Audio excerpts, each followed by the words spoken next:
نحمده ونصلي ونسلم على رسوله الكريم أما بعد فقد قال الله تبارك وتعالى في القرآن المجيد والفرقان الحميد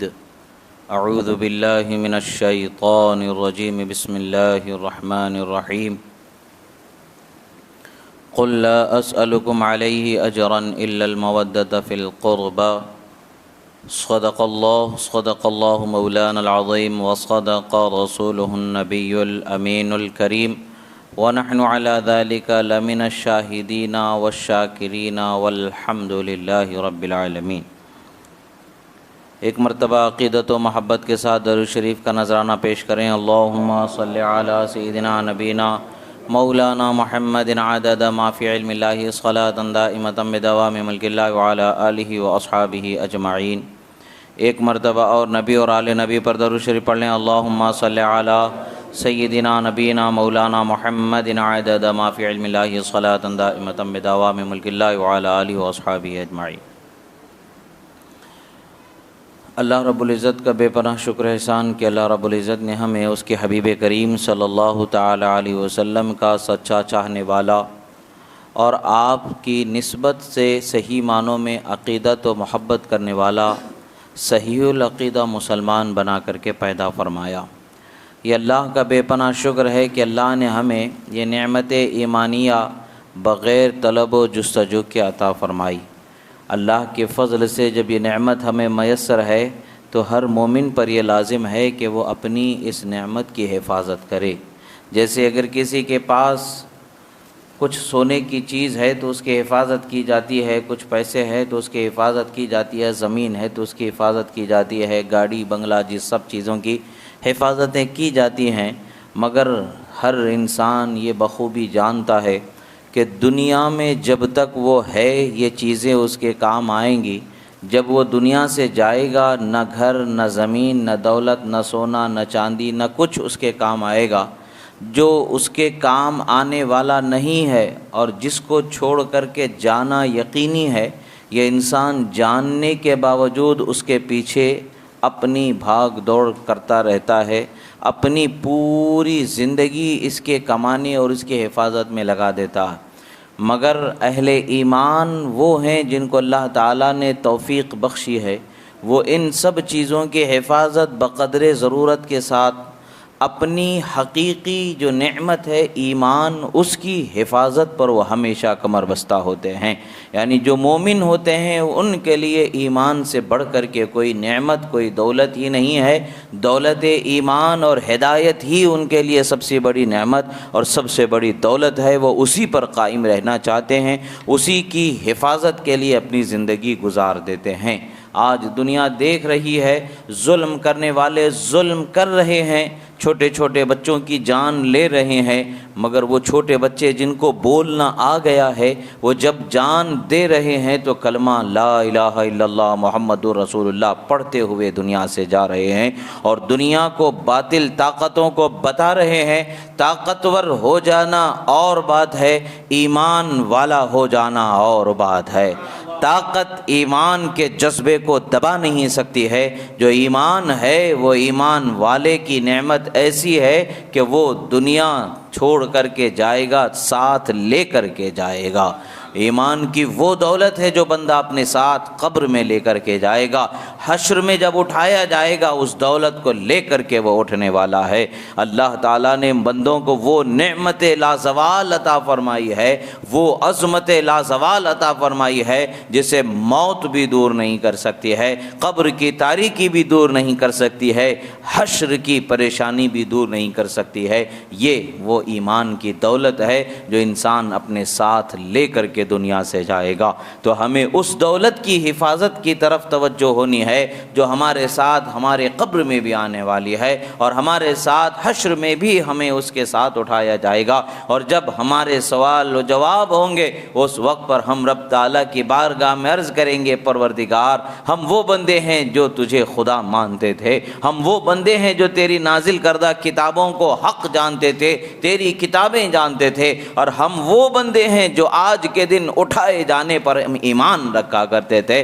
اور ہم وہ بندے ہیں جو آج سوال کیے جانے پر ایمان رکھتے تھے، اور ہم وہ بندے ہیں مولا جو تیرے حبیب کی شفاعت کا بھروسہ لے کر کے زندگی جیا کرتے تھے، اور جب تیرے حبیب کی شفاعت کا وقت ہے مالک ہمیں شفاعت نصیب فرما، یقیناً اس وقت پر رب تعالیٰ اس کے حبیب کی شفاعت ہمیں نصیب فرمائے گا، ان کے صدقے میں ہمیں بخشش عطا فرمائے گا اور حقیقی کامیابی سے ہمکنار فرمائے گا۔ عزیزو، ایمان کی عظیم چیزوں میں سے جس سے ایمان کی حفاظت ہوتی ہے، ایمان کی عصمت سلامت رہتی ہے، وہ کیا ہے؟ اللہ کے رسول صلی اللہ تعالیٰ علیہ وسلم نے ارشاد فرمایا، علموا اولادکم ثلاث خصال، 3 چیزیں اپنے بچوں کو ضرور سکھاؤ۔ امام طبرانی نے اس کے رجال کو رجال صحیح فرمایا ہے، فرماتے ہیں معنی کیا ہے؟ اپنے بچوں کو 3 چیزیں ضرور سکھاؤ، قرآن کی تعلیم سکھانا ہے، نبی کی محبت سکھانا ہے، نبی کے خاندان والوں کی محبت سکھانا ہے۔ یہ 3 چیزیں رسول اللہ صلی اللہ علیہ وسلم نے فرمایا، اور ایسے ہی حضرت ابن عباس رضی اللہ تعالیٰ عنہ فرماتے ہیں، احب اللہ لما یغزوکم من نعمت واحبونی لحب اللہ واحبوا اہل بیتی لحبی۔ فرماتے ہیں امام ترمذی نے بھی اس حدیث مبارکہ کو روایت فرمایا ہے، راوی حضرت عبداللہ ابن عباس رضی اللہ تعالیٰ عنہ ہیں۔ سرکار مدینہ سرور دو جہاں صلی اللہ تعالیٰ علیہ وسلم نے ارشاد فرمایا، اللہ نے جو تمہیں نعمتیں عطا فرمائی ہیں ان نعمتوں کا شکر یہ ہے کہ تم اللہ کی محبت حاصل کرو اور اللہ کی رضا کے لیے مجھ سے محبت کرو اور میری رضا کے لیے میری اہل بیت سے محبت کرو۔ اللہ کے رسول صلی اللہ تعالیٰ علیہ وسلم نے فرمایا ہے، اور ہمارا آپ جانتے ہیں کہ یہ مہینہ حضرت خاتون جنت سیدۃ نساء العالمین فی الجنہ رضی اللہ تعالیٰ عنہا سے تعلق رکھنے والا مہینہ ہے، آپ کی ولادت کا مہینہ ہے، اور آپ کی محبت جو رسول اللہ صلی اللہ تعالیٰ علیہ وسلم نے امت کو تعلیم فرمائی ہے، اور آپ کی عظمت جو رسول اللہ صلی اللہ تعالیٰ علیہ وسلم نے امت کو بتلائی ہے، ان عظمتوں کی طرف ہم نے کچھ پچھلی جمعہ میں بھی گفتگو کی، اور آج بھی اسی سعادت کی طرف اپنے لیے سعادت مندی سمجھتے ہوئے کوشش کر رہے ہیں کہ رب تعالی ہمارے ان کلمات کو قبول فرما لے، تاکہ ہمیں دنیا و آخرت میں جب قیامت کے دن ہم اپنے دامن کو پھیلائے ہوئے، جھولی پھیلائے ہوئے بخشش کا سہارا مانگ رہے ہوں گے، شفاعت کا سہارا مانگ رہے ہوں گے، اس وقت پر رحمت عالم صلی اللہ تعالیٰ علیہ وسلم ہم سے راضی ہو جائیں اور رب تعالیٰ کی بارگاہ میں شفاعت فرما دیں۔ اور ہم اور آپ جانتے ہیں یہ بالکل سچی بات ہے، یقینی بات ہے، ہو کر ہی رہنے والی بات ہے۔ جس طرح سے ہمارا زندہ رہنا یقینی ہے، اسی طریقے سے مرنے کے بعد پھر زندہ ہونا بھی یقینی ہے، اور اس کے بعد پھر حشر میں اٹھایا جانا، سوال و جواب ہونا، جنت و دوزخ کا فیصلہ ہونا، یہ بھی حق ہے، یقینی ہے، اس میں کوئی شک و شبہ نہیں ہے۔ رائی کے دانہ تو بہت بڑی بات ہے، بال کی نوک کے کروڑویں حصے کے برابر بھی کوئی شک و شبہ نہیں ہے۔ یہ ایسی چیز ہے کہ جس میں کوئی شک و شبہ نہیں ہے، ہمیں یقیناً زندگی بخشی جائے گی، یقیناً اٹھایا جائے گا، یقیناً ہم سے وہاں پر سوال و جواب ہوگا، حساب و کتاب ہوگا، ہمارے اعمال کو پوچھا جائے گا، ہمارے زندگی کے کرتوت کو پوچھا جائے گا، ہم اپنے گناہوں کے ساتھ کیا منہ لے کر کے جائیں گے۔ ہاں، ہمارے دامن میں ایک نعمت اللہ تعالیٰ نے بخشی ہے، دولت ایمان عطا فرما دی ہے، اور ایمان کی سلامتی جس چیز سے اللہ نے بخشی ہے وہ محبت اہل بیت سے اللہ نے بخشی ہے۔ اس سلامتی کے ساتھ جب ہم چلے جائیں گے، یقیناً رب تعالیٰ کی بارگاہ میں ہمیں بخشش ملے گی، رسول اللہ کی بارگاہ سے ہمیں شفاعت ملے گی۔ رسول اللہ صلی اللہ تعالیٰ علیہ وسلم سے روایت ہے، حضرت مولا علی رضی اللہ تعالیٰ عنہ روایت فرماتے ہیں، امام حاکم نے بھی اس حدیث مبارکہ کو روایت فرمایا ہے، اور اسی طریقے سے امام طبرانی نے بھی اس حدیث مبارکہ کو روایت فرمایا، اور امام ابی عاصم نے بھی اس حدیث مبارکہ کو روایت فرمایا ہے۔ حدیث مبارکہ کیا ہے؟ حضرت مولا علی روایت فرماتے ہیں کہ قال رسول اللہ صلی اللہ تعالیٰ علیہ وسلم لفاطمہ ان اللہ یغضب لغضبک ویرضی لرضاک، فرمایا کما قال، اے فاطمہ سنو، رب تعالی تمہاری خوشی سے راضی ہو جاتا ہے اور رب تعالی تمہاری ناراضگی سے ناراض ہو جاتا ہے۔ یہ کس کا فرمان ہے؟ یہ ہمارے اور آپ کا فرمان نہیں، ہمارے اور آپ کے کہنے والی بولیاں نہیں ہے، یہ بولنے والے وہ ہیں جن کے بولی کو رسول اللہ صلی اللہ تعالی علیہ وسلم نے فرمایا، وما ينطق عن الهوى ان هو هو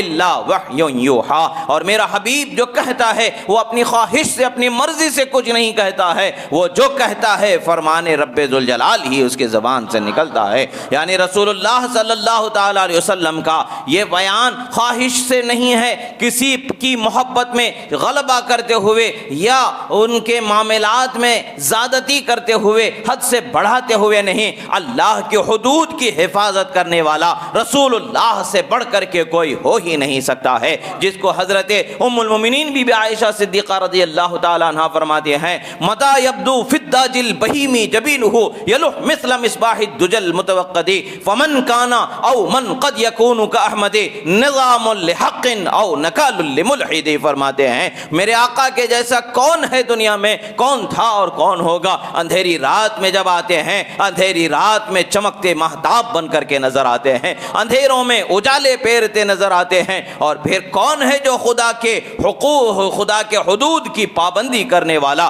خدا کے احکام کے نفاذ کرنے والا؟ ان سے زیادہ کوئی نہیں ہو سکتا ہے۔ ام المومنین کی گواہی، اور پھر رب ذوالجلال نے جسے اپنا پیغمبر بنایا ہے وہ اس کے حدود کی حفاظت نہ کرے تو پھر کون اس کے حدود کی حفاظت کرے؟ اللہ تبارک و تعالیٰ کے رسول نے فرمایا خیر الامور اوسطها، معاملات میں، کاموں میں بہترین وہ چیز ہے جو میانہ روی ہے، جو رسول ہمیں میانہ روی سکھانے والے ہیں، حدود رب ذوالجلال کی پاسداری کرنا سکھانے والے ہیں، حدود رب ذوالجلال کے حدود کا علم دینے والے ہیں۔ اس ذات سے کبھی یہ امید ہی نہیں کی جا سکتی ہے، اس ذات سے کبھی یہ گمان بھی نہیں کیا جا سکتا کہ آپ نے حد سے تجاوز کر کے اپنی بیٹی ہونے کی حیثیت سے ان کو آپ نے اور بھی زیادہ تعریفات سے نوازا ہے، شفقت میں، محبت میں کہہ دیا۔ ایسا نہیں ہے، اللہ کا رسول وہی کہتا ہے جو وحی الہی ہوا کرتا ہے۔ اللہ کے رسول صلی اللہ تعالی علیہ وسلم نے فرمایا یا فاطمہ ان اللہ یغضب لغضبک ویرضى لرضاک، فرمایا اے فاطمہ سنو، رب ذوالجلال تمہاری ناراضگی سے ناراض ہو جاتا ہے اور تمہاری خوشی سے خوش ہو جاتا ہے، یعنی راضی ہو جاتا ہے۔ پتہ چلتا ہے حضرت خاتون جنت کو راضی کرنا خدا کو راضی کرنے کا سبب و وسیلہ بنایا گیا ہے، اور حضرت خاتون جنت کو ناراض کرنا یہ خدا کی بارگاہ سے حرمان نصیبی کا سبب بن جاتا ہے۔ خدا کا شکر ہے کہ خدا نے ہمیں ان سے محبت کرنے والا بندہ بنا کر کے پیدا فرمایا، اور ان کی خواہش اور ہماری خواہش یہی کہ وہ جس چیز پر راضی ہو جائیں وہی چیز ہمیں رب تعالیٰ عطا فرما دے، تاکہ حقیقت میں رب ذوالجلال کی رضا اور اس کی خوشنودی سے ہمیں سرفراز کر دیا جائے۔ حضرت رسول اللہ صلی اللہ تعالی علیہ وسلم کا یہ فرمان ہمیں بتاتا ہے کہ رسول اللہ صلی اللہ تعالی علیہ وسلم کی بارگاہ میں حضرت خاتون جنت کا بہت بڑا مقام و مرتبہ ہے۔ اللہ کے رسول صلی اللہ تعالی علیہ وسلم نے ایک مرتبہ حضرت مولا علی شیر خدا رضی اللہ تعالی عنہ حضرت رسول اللہ صلی اللہ تعالی علیہ وسلم کی بارگاہ میں عرض کرتے ہیں معاملہ کیا ہے؟ ہر انسان اپنے اپنی محبت کو جاننا چاہتا ہے، جس کے لیے وہ اپنی جان کی بازی لگاتا ہے، جس کے لیے اپنے سب کچھ قربان کر دینے کی توقع اور امید رکھتا ہے۔ یعنی ہماری یہ خواہش ضرور ہوتی ہے کہ ہم تو رسول اللہ سے محبت کرتے ہیں، کیا رسول اللہ کی بارگاہ میں ہمیں مقبول بنایا گیا ہے؟ کیا رسول اللہ کی بارگاہ میں ان کی محبت سے سرفرازی حاصل کرنے والا کوئی ایسا نیک بندہ ہمیں بنایا گیا ہے، یا ابھی بھی ہم دور ہیں اس مقام سے؟ ہر بندے کی یہ خواہش ہوتی ہے، مگر جن پر انعام ہوتا ہے، اکرام ہوتا ہے، قرب کے جو درجات ہوتے ہیں وہ ہر لمحہ قرب کا اور مزید اضافت کا طلب رکھتا ہے۔ وہ مقام ہمیشہ جس سے اس کی طلب ہوتی ہے، یعنی مطلوب کے قریب ہونے کی جستجو رکھتا ہے۔ یہ مقام وصال جو ہوتا ہے، جو فنا فی الرسول کا مرتبہ ہوتا ہے، وہ زیادہ سے زیادہ ہر لمحہ رسول اللہ کے قرب کو چاہتا ہے۔ اسی کو حضرت ابوبکر صدیق رضی اللہ تعالیٰ عنہ نے فرمایا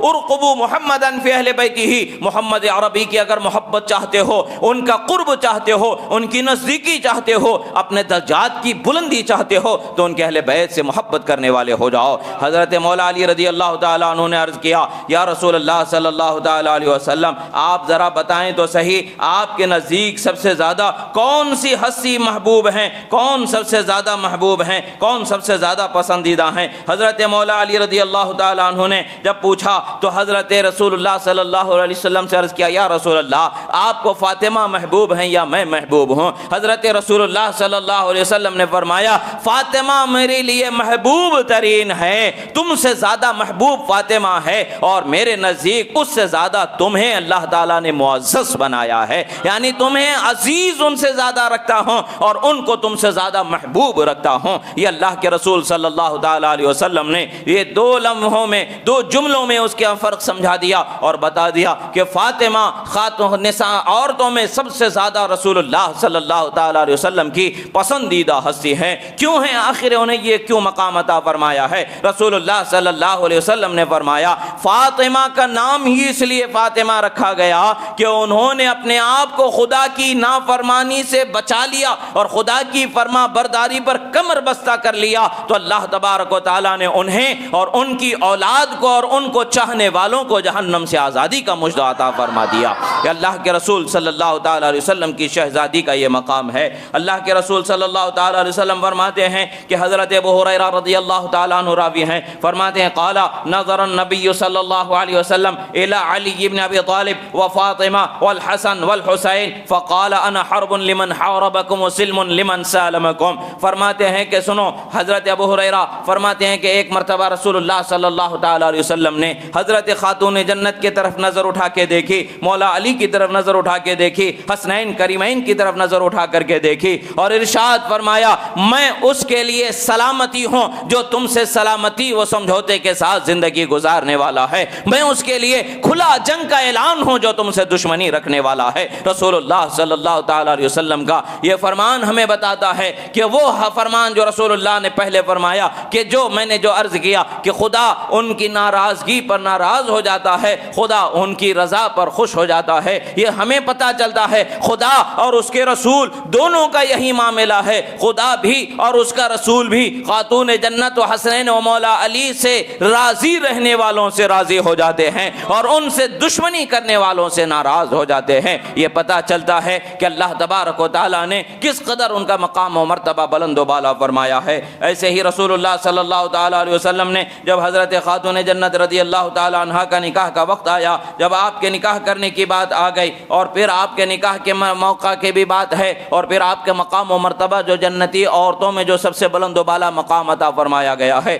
وہ جنتی عورتوں میں سب سے بلند و بالا مقام عطا فرمایا گیا کہ وہ کیا مقام ہے، وہ کیا احادیث مبارکہ ہیں۔ احادیث مبارکہ تو صحیح ستہ سے بھی اس باب میں بکثرت ہیں اور اس کے علاوہ دیگر حدیث کی کتابوں سے جو مستند حدیث کی کتابیں ہیں اور اعلیٰ سندوں کے ساتھ ان احادیث مبارکہ کو جمع کیا گیا ہے۔ رسول اللہ صلی اللہ تعالیٰ علیہ وسلم نے فرمایا کہ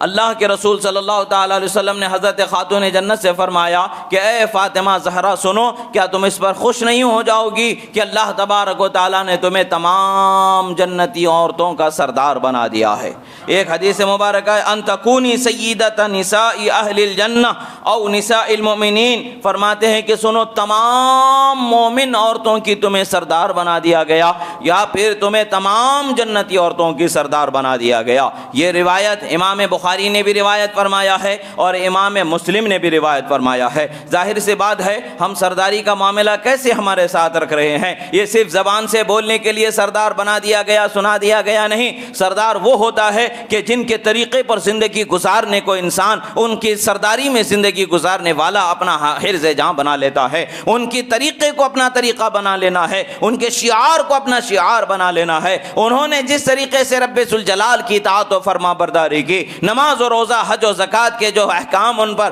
جو فرائض ان پر تھے، ان فرائض کی جس طریقے سے انہوں نے جس طریقے سے جس کا جب وقت تھا اس وقت پر اس عبادت کی ادائیگی میں کس قدر وہ سبقت کرتے تھے اور کس طرح سے وہ عبادت کیا کرتی تھیں، اس طریقے کو اپنا لینا یہ ہماری زندگی کی کامیابی ہے۔ اگر وہ ہماری سرور ہیں، وہ ہمارے سردار ہیں، تو ان کے طریقے پر زندگی گزارنا ہمارے لیے طریقہ ہونا چاہیے، نہ یہ کہ ہم اپنی زندگی گزاریں اپنے طریقے پر اور انہیں زبان سے اپنا سردار کہتے جائیں۔ یہ فائدہ دینے والا نہیں ہے۔ فائدہ کب ہوگا؟ جب ہم ان کے طریقے پر زندگی گزارنے والے ہو جائیں۔ ان کے طریقے پر زندگی گزارنا یہ ہمارے لیے کامیابی کی علامت اور کامیابی کی ضمانت ہے۔ ایسے ہی رسول اللہ صلی اللہ تعالیٰ علیہ وسلم سے حضرت حذیفہ رضی اللہ تعالیٰ عنہ سے روایت ہے عن حذیفہ رضی اللہ تعالیٰ عنہ قال قلت لأمی دعینی آت النبی صلی اللہ تعالیٰ علیہ وسلم واسألہ ان یستغفر لی ولک، فرماتے ہیں کہ اے امی جان حضرت حذیفہ رضی اللہ تعالیٰ عنہ فرماتے ہیں کہ میں نے اپنی والدہ سے عرض کیا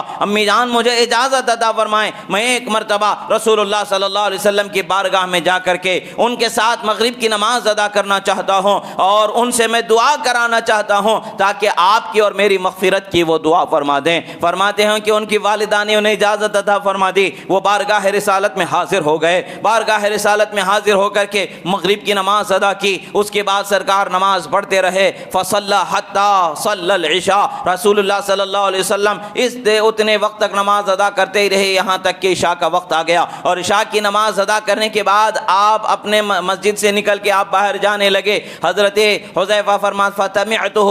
فتبعته فسمع صوتی فقال من هذا حذیفہ قلت نعم قال ما حاجتك غفر اللہ لك ولوالديك، فرمایا کما قال کہ جیسے ہی میں سرکار کے پیچھے پیچھے جانے لگا سرکار نے میرے آنے کی آواز کو سماعت فرما لیا اور فرمایا کون ہے یہ؟ حذیفہ آ رہا ہے، رات کا اندھیرا ہے، سڑک پر وہاں پر کوئی لائٹ لگی ہوئی نہیں ہے، کوئی چراغ لگا ہوا نہیں ہے، اور دنیا کے انسانوں کے نگاہ اندھیرے میں دیکھنا چھوڑ دیتی ہیں، مگر یہ وہ انسان ہیں کہ ان کے جیسا کسی انسان کو خدا نے بنایا ہی نہیں ہے۔ یہ وہ ہیں جو اندھیرا اجالا عام لوگوں کے لیے ہے، یہ وہ ہیں سب چمک والے اجلوں میں چمکا کیے اندھے شیشوں میں چمکا ہمارا نبی، جو شان اللہ تعالیٰ نے بخشی ہے وہ شان والے نبی ہیں۔ اللہ تبارک و تعالیٰ نے جن کی نگاہوں کو اپنے نور خاص سے منور فرمایا ہے، جن کی تخلیق کو اپنے نور خاص سے مخلوق فرمایا ہے، یعنی جن کو اپنی خاص عنایتوں سے خاص رحمتوں سے بنایا ہے، کل کائنات کو جن کے لیے بنایا ہے، اور وہ ایسے نبی ہیں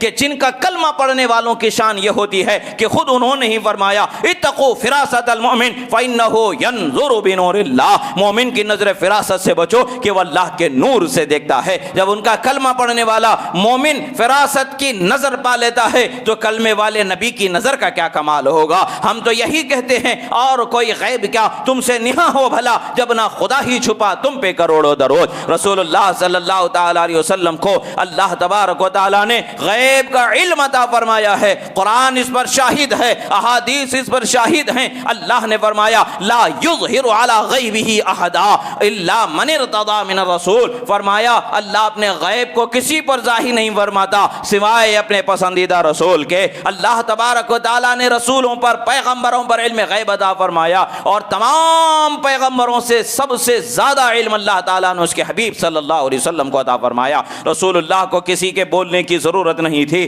کسی کے بتانے کی ضرورت نہیں تھی، لائٹ جلانے کے چراغ جلانے کی ضرورت نہیں تھی۔ رسول اللہ تو جان گئے کہ کون ان کے پیچھے آ رہا ہے، اور یہ تو آنے والے کو کوئی کہہ سکتا ہے، چلنے کا کسی کا خاص انداز ہوتا ہے، اس انداز سے آدمی پہچان جاتا ہے، اگرچہ اس کا چہرہ صاف نظر نہیں آتا ہے، مگر یہاں انسان کو پہچان جانا یہ اس بات کے دائرے میں ضرور ہو سکتا ہے، مگر انسان کے دل میں جو خواہش لے کر کے بارگاہ میں حاضر آیا ہے اس خواہش کو زبان پر لانے سے پہلے پورا فرما دینا یہ شان رسالت رحمت عالم صلی اللہ علیہ وسلم کا مقام ہے۔ رسول اللہ صلی اللہ علیہ وسلم نے فرمایا ما حاجتک غفر اللہ لک ولامک، فرمایا کہ اے حذیفہ تمہاری کیا حاجت ہے، اللہ تمہیں اور تمہاری والدہ کو معاف فرما دے۔ آئے کس لیے تھے؟ والدہ کی مغفرت کی دعا کرانے کے لیے آئے تھے، اپنی مغفرت کی دعا کرانے کے لیے آئے تھے۔ اللہ تعالیٰ اپنے پیغمبروں پر اس طریقے کی بہت ساری چیزیں اور نہ جانے کیسے کیسے علوم کو ان پر ظاہر فرما دیا کہ ہم اور آپ اس کا اندازہ اور ادراک ہی نہیں کر سکتے ہیں۔ اور پھر حضرت رسول اللہ صلی اللہ علیہ وسلم نے ان کی حاجت پوری فرما دی، وہ تو اپنے مقصد میں اپنے مدعا میں کامیاب ہو گئے تھے، مگر پھر رسول اللہ نے انہیں ایک بشارت بھی سنا دی، ایک نعمت بھی جو رسول اللہ کو بارگاہ رب ذوالجلال سے خوشخبری سنائی گئی ہے اس کا بیان بھی فرما دیا۔ رسول اللہ صلی اللہ علیہ وسلم فرماتے ہیں کہ ابھی ابھی ایک فرشتہ زمین پر آیا ہے جو آج سے پہلے کبھی زمین پر نہیں آیا تھا۔ ان هذا ملك لم ينزل الارض قط قبل هذه الليله استاذن ربه ان يسلم علي ويبشرني بان فاطمه سيده نساء اهل الجنه وان الحسن والحسين سيدا شباب اهل الجنه، فرمایا کہ اے حذیفہ سنو سنو، ابھی ابھی ایک ایسا فرشتہ دنیا میں آیا ہے جو آج سے پہلے کبھی دنیا میں زمین پر جس نے قدم نہیں رکھا، وہ رب ذوالجلال کی بارگاہ اس نے اجازت چاہی کہ اے رب ذوالجلال میں تیرے حبیب کی بارگاہ میں جا کر کے خوشخبری سنا دوں، اور اے رب ذوالجلال میں تیرے حبیب کی بارگاہ میں سلام عرض کرنا چاہتا ہوں۔ سر اللہ تبارک و تعالیٰ نے اس فرشتے کو اجازت عطا فرمائی کہ جاؤ جا کر کے نبی کی بارگاہ میں سلام پیش کر دو۔ اب یہاں پر دیکھیں، کبھی شوق محبت ہوتا ہے، کبھی غلبہ محبت ہوتا ہے۔ آج ہم یہاں دور سے ضرور رسول اللہ پر سلام پیش کر رہے ہوتے ہیں، اور دور سے ضرور سلام پیش کر رہے ہیں، اور ہمارا ایمان ہے، ہمارا عقیدہ ہے، بالخصوص جمعہ کے دن جو درود و سلام رسول اللہ پر بھیجا جاتا ہے وہ رسول اللہ خود سماعت فرماتے ہیں۔ نسائی شریف کی حدیث مبارکہ ہے۔ ہمارا تو ایمان و عقیدہ ہے، مگر جس بندے کو یہ سعادت مل رہی ہے، مگر کیا اس کی محبت اس پر اسے اکتفا کر دیتی ہے؟ کیا اس پر وہ کافی جان کر کے رہ جاتا ہے؟ نہیں، اس کے دل میں ایک تڑپ ضرور رہتی ہے، کبھی نہ کبھی موقع ملے زیارت حرم رب ذوالجلال اور زیارت حرم نبی کی ہمیں طاقت مل جائے، موقع مل جائے تو زیارتوں کی سعادت حاصل کرنے کی جستجو ہوتی ہے۔ کبھی مدینے کی زیارت کی طلب تو کبھی مکہ المکرمہ کی زیارت کی طلب مومن کے دل میں پیدا ہو جاتی ہے۔ مومن سے پوچھا جاتا ہے کیا ضرورت ہے وہاں جانے کی، اور کیا ضرورت ہے وہاں سلام پیش کرنے کی؟ یہ سوال تو اس فرشتے سے کرنا چاہیے جو زندگی میں پہلی دفعہ رسول اللہ کی بارگاہ میں آ رہا ہے۔ تو اجازت کس لیے مل رہی ہے؟ سلام پیش کرنے کی اجازت اسے عطا کی جا رہی ہے، جبکہ تمام فرشتوں کے سلام بھیجے جانے کے، درود پڑھے جانے کی گواہ اللہ کی کتاب قرآن مجید ہے۔ اللہ نے فرمایا ہے اللہ اور اس کے تمام فرشتے اس کے نبی پر درود و سلام بھیجا کرتے ہیں۔ اے مومنو تم بھی ان پر درود و سلام بھیجا کرو۔ اللہ تبارک و تعالیٰ نے قرآن میں فرمایا ان اللہ وملائکتہ یصلون علی النبی یا ایھا الذین آمنوا صلوا علیہ وسلموا تسلیما، فرمایا کہ اے ایمان والو سنو، اللہ بے شک اس کے نبی پر درود بھیجتا ہے، سلام بھیجتا ہے۔ اللہ کے سارے فرشتے بے شک اس کے نبی پر درود اور سلام بھیجتے ہیں۔ اے ایمان والو تم بھی اللہ کے نبی پر درود و سلام بھیجا کرو، جبکہ خدا نے گواہی دے دی ہے کہ فرشتے سلام بھیج رہے ہیں۔ پھر بھی اس فرشتے کا شوق دیکھیں، شوق زیارت مصطفیٰ ہے، شوق قرب مصطفیٰ ہے۔ مصطفیٰ کے قرب کا شوق پانے کے لیے، شوق قرب مصطفیٰ کی آگ جو اس کے دل میں چمک رہی ہے، جو اس کے دل میں بھڑک رہی ہے، اسی کو تو کہتے ہیں اے عشق تیرے صدقے جلنے سے چھٹے سستے، جو آگ بجھا دے وہ آگ لگائی ہے۔ کہ اے عشق مصطفیٰ تیرے صدقے کہ جہنم سے بچنے کا راستہ ایسا ہے کہ تیری محبت نے، تیرے عشق کی جو آگ ہے اس آگ نے جہنم میں جلنے سے ہمیں بچا لیا ہے۔ بہرحال وہ فرشتے بارگاہ رسالت میں حاضر ہوئے اور اجازت لے کر کے آئے کہ اے اللہ میں تیرے رسول کی بارگاہ میں سلام پیش کرنے کے لیے جانا چاہتا ہوں۔ سلام وہاں سے بھی پیش کیا جا سکتا، خاص بارگاہ میں آنے کی اجازت چاہنا، خاص بارگاہ میں حاضر ہونے کی اجازت چاہنا، اللہ تعالیٰ نے انہیں اجازت عطا فرمائی۔ اور آتے ہیں، اور یہ حدیث کہاں کہاں روایت کی گئی ہے؟ یہ حدیث ترمذی شریف کی بھی حدیث ہے، اور نسائی شریف کی بھی حدیث ہے، مسند احمد ابن حنبل کی بھی حدیث مبارکہ ہے۔ ترمذی شریف صحاح ستہ کی حدیث کی کتابوں میں سے ایک کتاب ہے، نسائی شریف صحاح ستہ حدیث کی کتابوں میں سے ایک کتاب ہے۔ اب جو اس سے انکار کرنے والا ہے وہ اپنی عاقبت کا اندازہ خود لگا لے کہ اس کا ٹھکانہ کہاں ہونے والا ہے۔ ہم تو اللہ کے اور اس کے رسول صلی اللہ تعالیٰ علیہ وسلم کے صدقے سے، اللہ کے فضل سے ہم اس بات کا اقرار اور یقین رکھنے والے ہیں، اور ہم بھی یہ امید کرتے ہیں کہ قبر میں موقع ملے، دنیا میں موقع ملے، حشر میں موقع ملے، جہاں بھی موقع ملے قرب مصطفیٰ میں سلام پیش کرنے کی اجازت مل جائے ضرور سلام پیش کریں گے، اور عرض کریں گے کہ اللہ کے رسول آپ پر خدا کی ہزاروں سلامتی ہیں، آپ پر خدا کے ہزاروں سلام نازل ہو جائیں، خدا کی ہزاروں رحمتوں کا نزول ہو جائے۔ یہ ہم ضرور عرض کرنے والے ہیں جب بھی موقع مل جائے۔ اب بھی جو موقع ہے اس کو گنوائیں گے نہیں، آگے جب بھی جیسا موقع مل جائے ضرور اس کو پورا کرنے کی جستجو رکھتے ہیں۔ بہرحال رسول اللہ صلی اللہ علیہ وسلم نے فرمایا کہ فرشتہ آیا ہے، پہلے آج سے پہلے کبھی نہیں آیا، دو مقصدوں کے تحت آیا۔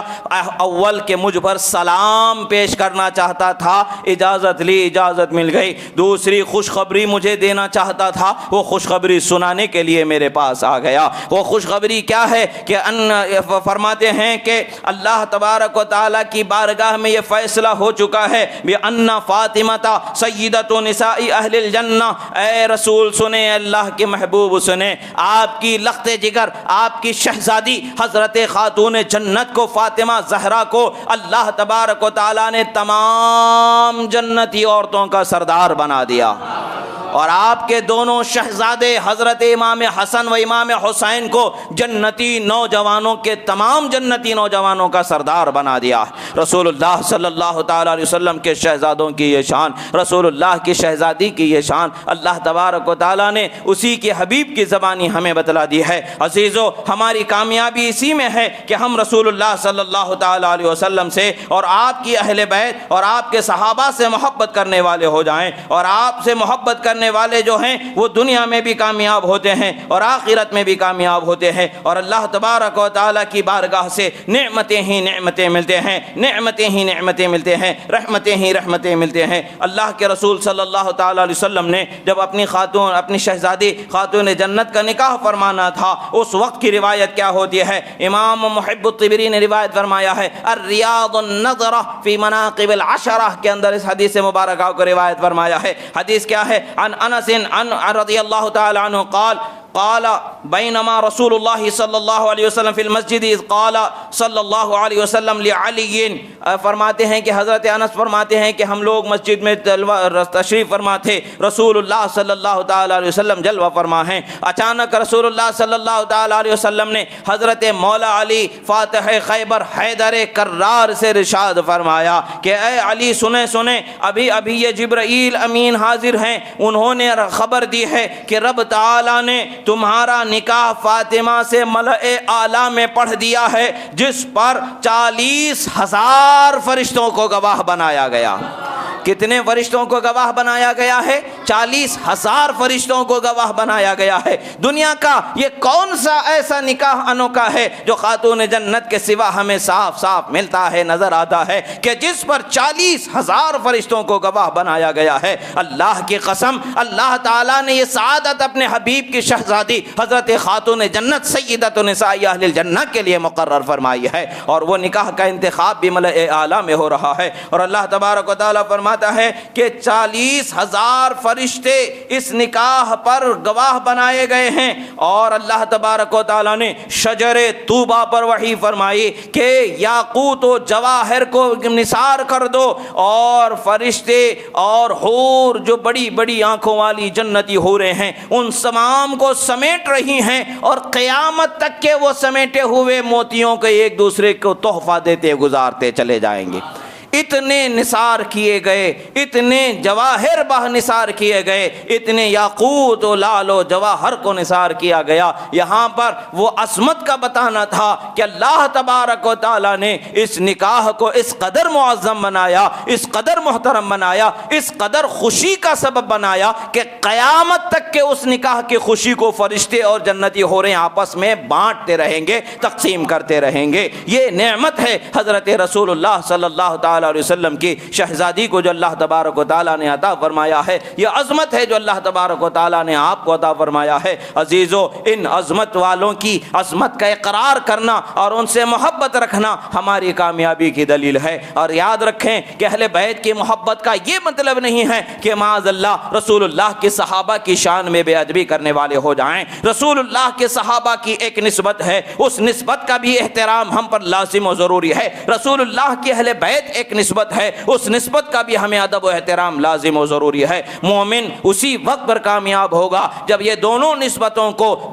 نسبتوں کو نبھاتے ہوئے جس کا جیسا حق ہے اس حق کو ادا کرتے ہوئے خدا و رسول کی اطاعت و فرمانبرداری میں زندگی گزارے گا، دنیا میں بھی کامیاب ہوگا، حشر میں بھی کامیاب ہوگا، جنت میں اعلیٰ سے اعلیٰ مقام پائے گا، نعمتوں کو پائے گا۔ رب ذوالجلال کی بارگاہ میں دعا ہے جو کہا گیا سنا گیا، کہنے میں سننے میں جو غلطی ہوئی رب تعالیٰ اسے معاف فرمائے، جو حق و صحیح کہا گیا رب تعالیٰ اسے قبول فرمائے اور ہمارے سینوں میں محفوظ فرمائے۔ پروردگار ہم گناہگار ہیں، ہمارے گناہوں کو معاف فرما، ہم خطاکار ہیں، ہماری خطاؤں کو معاف فرما۔ پروردگار ہمیں اور ہماری آنے والی نسلوں کو قیامت تک کے بدعقیدگی، گمراہی، کفر، شرک، ضلالت سے محفوظ فرما۔ پروردگار سچے طریقے پر، صراط مستقیم پر قائم دائم فرما۔ دنیا سے جب بھی جانا ہو ایمان پر جانا نصیب فرما، سلامتی ایمان نصیب فرما۔ پروردگار جہاں کہیں بھی مسلمانوں پر ظلم ہو رہا ہے مولا ظالموں کو نیست و نابود فرما، مظلوم مسلمانوں کی مدد فرما، یتیموں بیواؤں بے سہاروں کی حفاظت فرما، ان کی زندگی کے گزر بسر کے اسباب اور ان کے لیے کفو اور ذمہ دار مہیا فرما۔